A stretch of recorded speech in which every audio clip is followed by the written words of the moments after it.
En 1996, Nintendo lanzó al mundo uno de los videojuegos más importantes de la historia, Super Mario 64. Fue el título que marcó el salto de Mario y de la compañía hacia el 3D, y que cambió para siempre la manera en que entendemos los videojuegos de plataformas. Para muchos jugadores de la época, fue la primera vez que experimentaban un mundo completamente tridimensional con libertad de movimiento. Y aunque hoy se ve sencillo en comparación con los juegos modernos, en ese entonces era algo que parecía sacado del futuro. Y si te gustó el video, no se olviden de suscribirse, darle like y comentar. El responsable principal de esta revolución fue Shigeru Miyamoto, acompañado de un equipo de desarrolladores y creativos que dejaron una huella imborrable en la industria. Miyamoto trabajó como director, pero a su lado estuvieron Takashi Tezuka como productor, Yoshiaki Koizumi como asistente de diseño, Charles Martinet poniendo por primera vez la voz oficial de Mario, y por supuesto Koji Kondo, que compuso una de las bandas sonoras más memorables de todos los tiempos. El desarrollo comenzó alrededor de 1994. Al principio la idea era solo experimentar con Mario moviéndose en entornos tridimensionales, probando cómo se sentía saltar, correr y golpear objetos en un espacio que ya no estaban limitados ni a la izquierda y a la derecha. De hecho, el primer prototipo era simplemente Mario corriendo en una habitación pequeña, como una caja vacía, en donde los programadores ajustaban los ángulos de cámaras y animaciones. Una de las mayores dificultades era precisamente la cámara, porque hasta ese momento nadie había resuelto cómo seguir a un personaje en 3D sin manejar al jugador. La solución fue inventar al Akitu, el pequeño Koopa que vuela en una nube con una cámara. Esa idea permitió justificar dentro del propio universo de Mario que el jugador estuviera viendo la acción desde distintos ángulos. El juego terminó lanzándose en Japón el 23 de junio de 1996, acompañado de la consola Nintendo 64. Poco después llegó a Norteamérica y al resto del mundo. Fue el primer título que millones de personas jugaron en esa consola, y rápidamente se convirtió en su buque insignia. Vendió más de 12 millones de copias, siendo el juego más vendido del sistema. Pero además de su éxito comercial, Super Mario 64 se ganó un lugar especial en la memoria de los jugadores, gracias a su mezcla de explosión, libertad y secretos.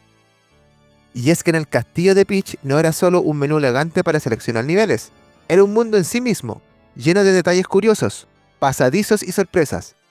Al entrar a distintas salas encontrábamos cuadros que servían de portales a otros mundos. Algunos eran obvios, pero otros había que descubrirlos, golpeando paredes o explotando esquinas poco sospechosas. Esa sensación de descubrimiento es la que convirtió el juego en una experiencia única. Por supuesto, como todo título pionero, Super Mario 64 también estuvo lleno de errores y glitches. El más famoso de todos es el salto largo hacia atrás, o Backward Long Jump, que permitía a Mario atravesar muros y escaleras rompiendo las reglas del juego. Gracias a este glitch, los speedrunners podían terminar el juego en apenas unos minutos, saltando directamente al enfrentamiento final con Bowser, sin reunir las estrellas necesarias. También había glitches con colisiones mal calculadas, que permitían atravesar puertas cerradas o mantenerse en zonas que los desarrolladores nunca pensaron que fueran alcanzables. Un detalle que molestaba a muchos jugadores era la cámara. Aunque era una solución ingeniosa, no siempre funcionaba bien. Había ángulos imposibles, muros que tapaban la visión y momentos en que no se podía ver lo que uno quería. Para la época se consideraba aceptable, pero hoy en día se recuerda como una de las limitaciones más notorias del juego. Aún así, esas imperfecciones terminaron siendo parte del encanto de Mario 64. Más allá de los fallos técnicos, el juego también estaba lleno de secretos intencionales. Uno de los más icónicos es de Yoshi en el techo del castillo. Muchos jugadores en los 90 escucharon rumores de que Yoshi estaba escondido, pero no sabían cómo encontrarlo. En realidad, solo aparece cuando se consiguen las 120 estrellas. Al salir al patio, un cañón se desbloquea y te lanza al techo donde Yoshi te espera para darte un mensaje de felicitaciones. Este detalle se volvió legendario porque fue la confirmación de un rumor que parecía imposible. Si hablamos de rumores, no podemos dejar de mencionar el mito de Luigi. En la fuente del castillo hay una inscripción borrosa que muchos interpretaron como Evil is Real 2401. Esa simple lectura dio origen a uno de los rumores más famosos de la historia de los videojuegos, que Luigi era un personaje desbloqueable en Mario 64. A lo largo de los años, revistas, foros y comunidades enteras dedicaron tiempo y teorías sobre cómo activarlo. Se decía que había que conseguir todas las monedas, pasar el juego 2401 veces o incluso cumplir condiciones absurdas. Nada de eso era cierto, pero el mito fue tan fuerte que aún así se recuerda. Curiosamente, años después Luigi apareció en Super Mario 64 DS, lo que alimentó la idea de que en algún punto los desarrolladores habían pensado incluirlo. Durante el desarrollo también quedaron ideas curiosas. Miyamoto quería que Mario pudiera montar un caballo, pero esa mecánica no encajaba con el juego. Esa idea terminó transformándose en Link, mostrando a Epona en Legend of Zelda o Ocarina of Time. También se sabe que algunos niveles de prueba se usaron como base para el escenario de Peach Segas Slide, que en un principio no iba a estar en el juego. Además, las texturas de varias paredes y suelos del castillo fueron tomadas en fotos reales en Kioto. Esos pequeños detalles muestran el ingenio y las limitaciones técnicas de la época. En Super Mario 64 también fue el debut oficial de la voz de Mario Charles Martinet. Grabó frases como It's me, Mario. que se volvieron icónicas y acompañaron al personaje durante casi 3 décadas. Para muchos jugadores fue la primera vez que Mario tuvo una personalidad tan marcada. Y si sumamos la música de Koji Kondo, con temas inolvidables como Bop Battlefield o Die Die Dog, el resultado fue un conjunto que se grabó en la mezcla colectiva. Con el paso de los años, Super Mario 64 ha seguido generando teorías, misterios y creepypastas.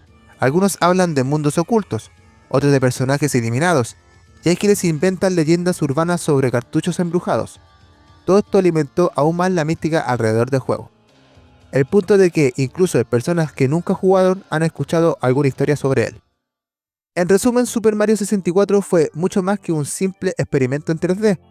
Fue el inicio de una nueva era. Un juego lleno de creatividad, secretos, errores y sorpresas que siguen siendo comentadas hasta el día de hoy. Aunque ya pasaron casi 30 años desde su lanzamiento, sigue siendo un referente para entender cómo se construyeron los videojuegos modernos.